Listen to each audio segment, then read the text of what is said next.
Welcome to our channel Legum Studia, where we talk about law in details. हम लाए हैं MPLRC में the second most important topic. आज का topic है appeal review revision. Appeal review revision ये 3 ऐसे टॉपिक हैं जो बहुत इंपॉर्टेंट हैं, जिसमें से आज का हमारा टॉपिक रहेगा appeal. Appeal review revision MPLRC code 1959 में चैप्टर 5 में गिवन है. ये प्री के हिसाब से हमारे लिए इंपॉर्टेंट हो जाता है. चैप्टर 5 में ये सेक्शन 44 से लेकर सेक्शन 56 तक है. ये चीज़ मेंस के आंसर में बहुत इंपॉर्टेंट हो जाता है. सेक्शन 44 बेसिकली अपील से रिलेटेड डील करता है. ये अपीलेट अथॉरिटी के बारे में बात करता है. यहाँ किसकी अपील कहाँ होगी इसके बारे में बात किया जाता है. अकॉर्डिंग टू सेक्शन 44, अगर कोई ऑर्डर रेवेन्यू ऑफिसर ने पास किया है जो सब डिवीजन ऑफिसर के नीचे के रैंक का है या उसके अंडर सबऑर्डिनेट में है, तो इसकी अपील हम सब डिविजनल ऑफिसर को ही करेंगे या उन्हीं को ही होगी. इफ कोई ऑर्डर ऐसा है जो रेवेन्यू ऑफिसर जो कि डेप्यूटी सर्वे ऑफिसर के सबऑर्डिनेट है उसने पास किया है, तो उसकी अपील सिर्फ और सिर्फ डेप्यूटी सर्वे ऑफिसर को ही होगी.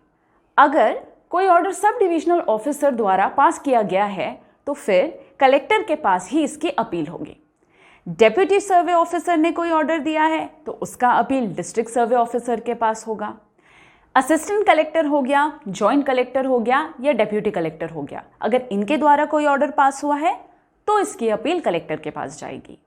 अगर कलेक्टर या डिस्ट्रिक्ट सर्वे ऑफिसर ने कोई ऑर्डर पास किया है तो उसकी अपील हम किसके पास करेंगे? कमिश्नर के पास करेंगे. और अगर कमिश्नर के पास से हमें कोई ऑर्डर मिला है और हम उस ऑर्डर से खुश नहीं हैं तो उसका अपील कहाँ होगा? बोर्ड.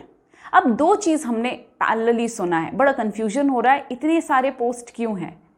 जो कलेक्टर होता है वही डिस्ट्रिक्ट सर्वे ऑफिसर होता है. जब वो रेवेन्यू कलेक्ट कर रहा होता है तो वो कलेक्टर होता है. जब वो अपनी सर्वेस की ड्यूटी कर रहा होता है, उसके पास सर्वे का पार होता है, तब वो क्या होता है? तब वो डिस्ट्रिक्ट सर्वे ऑफिसर होता है. ऐसे ही जो SDO होता है वो उसी का इक्विवेलेंट नाम होता है, उसके पास दूसरी पावर्स होती है जो किस चीज़ की होती है? डेप्यूटी सर्वे ऑफिसर की. ये हमने बात की फर्स्ट अपील की. अब हम बात करते हैं सेकेंड अपील की.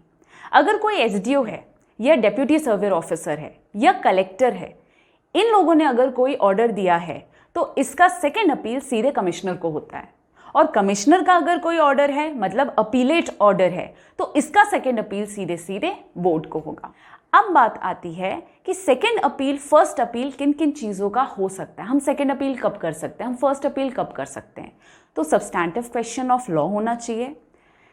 कोई ऐसा ऑर्डर नहीं होना चाहिए which is contrary to any law. कोई ऐसा ऑर्डर नहीं होना चाहिए which has failed to determine some material issue of law, मतलब लॉ जो नेचुरल जस्टिस देती है वो नेचुरल जस्टिस को ब्रीच कर रहा हो, या ऐसा कोई सब्सटैंटिव एरर नहीं होना चाहिए.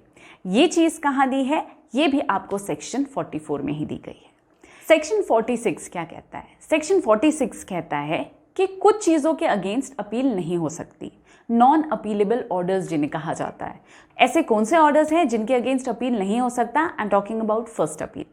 पहला, अगर कोई ऑर्डर है which is either allowing or rejecting an application for condonation of delay. Section 5 of limitation act condonation of delay की बात कर रहा है. आपने इस चीज़ से रिलेटेड कोई ऑर्डर आपको मिला है जिसमें या तो ये चीज़ अलाउ हो गई है या ये चीज़ रिजेक्ट हो गई है. इसके अगेंस्ट कोई भी अपील नहीं हो सकती. सेकेंड, अगर आपने कोई एप्लीकेशन दिया है रिव्यू के लिए, या तो वो रिजेक्ट हो जाती है या फिर वो अलाउ हो जाती है, तो इसके अगेंस्ट भी अपील नहीं हो सकती.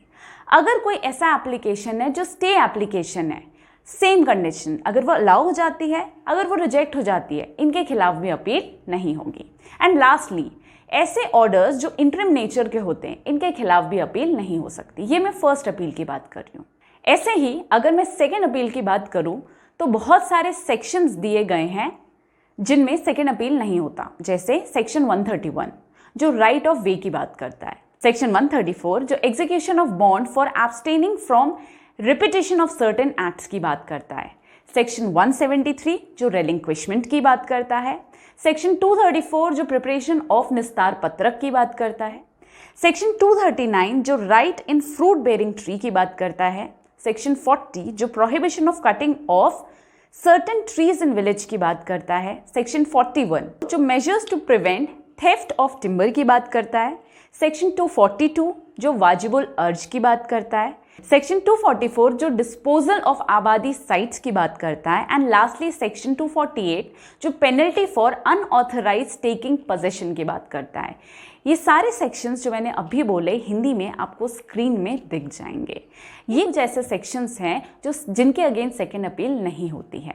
तो ये था हमारा अपील से रिलेटेड आज का सेगमेंट। एक इम्पॉर्टेंट चीज़ आपको बता दूं, अपील का जो लिमिटेशन टाइम होता है वो क्या होता है। अपील का जो लिमिटेशन टाइम, दैट मीन्स आप कितने टाइम में अपील कर सकते हैं। फर्स्ट अपील हो चाहे सेकेंड अपील हो, it is 45 days from the original order, मुझे कहना चाहिए। अगर फर्स्ट अपील है तो जो भी आपका ओरिजिनल ऑर्डर है उसके मिलने से 45 डेज के अंदर, और अगर सेकेंड अपील है तो फर्स्ट अपील का जो ऑर्डर है उसे मिलने से 45 डेज के अंदर ही आप सेकेंड अपील कर पाएंगे। अगर आपको हमारे वीडियोस अच्छे लगे, आपका जो भी फीडबैक रहेगा प्लीज़ कमेंट करिएगा, subscribe and please bell icon भूलिएगा मत।